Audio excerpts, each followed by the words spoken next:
சென்னை குரோம்பேட்டையில் தந்தையை கத்தியால் குத்தி கொலை செய்த ஐடி இன்ஜினியரின் செயல் அதிர்ச்சியை ஏற்படுத்தியுள்ளது. இது தொடர்பான முழு விவரங்களோடு இணைகிறார் நமது செய்தியாளர் மீரான். வணக்கம் மீரான், இந்த சம்பவம் தொடர்பான முழு விவரங்கள்.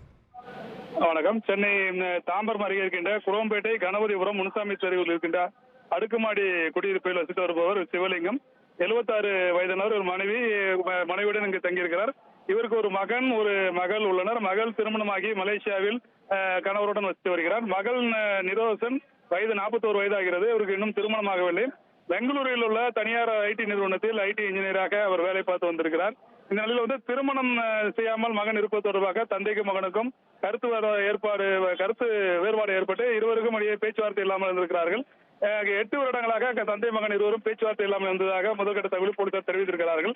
இந்த நிலையில இன்று தீபாவளி பண்டிகை கொண்டாடுவதற்காக பெங்களூரில் இன்று காலை நிரோசன் இந்த வீட்டிற்கு வந்திருக்கிறார். வீட்டிற்கு வந்தவர் அங்கு தனியாக இருந்திருக்கிறார். அந்த தந்தை தாயை பேசிக் கொண்டிருக்கிறார்கள். இந்த நிலையில் மதிய நேரத்தில் அந்த தந்தை தூங்கி கொண்டிருக்கும் பொழுது தாயை அழைத்து கொரியர் வந்திருக்கிறது, அதை போய் வாங்கி வா என்று தாயை கீழே அனுப்பிவிட்டு கதவை மூடியிருக்கிறார்.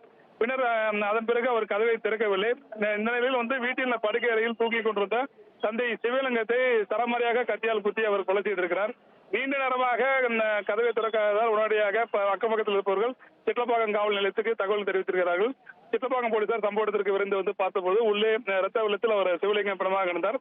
உடனடியாக நிரோசனை கைது செய்து சிட்லப்பாக்கம் காவல் நிலையத்துக்கு அனுப்பி வைத்து போலீசார் தற்போது விசாரணை நடத்தி வருகிறார்கள். நிரோசன் மன உளைச்சலில் இருந்ததாக கூறப்படுகிறது. இவர் மனநல மருத்துவரிடம் சிகிச்சை பெற்று வந்ததாகவும் ஒரு தகவலை தெரிவிக்கிறார்கள்.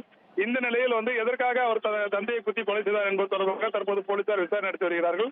தந்தையை மகனே கத்தியால் குத்தி கொலை செய்த சம்பவமானது இந்த குரோம்பேட்டை பகுதியில் ஒரு பெரும் சோகத்தை ஏற்படுத்தியிருக்கிறது. உங்கள் விவரங்களுக்கு நன்றி மீரான்.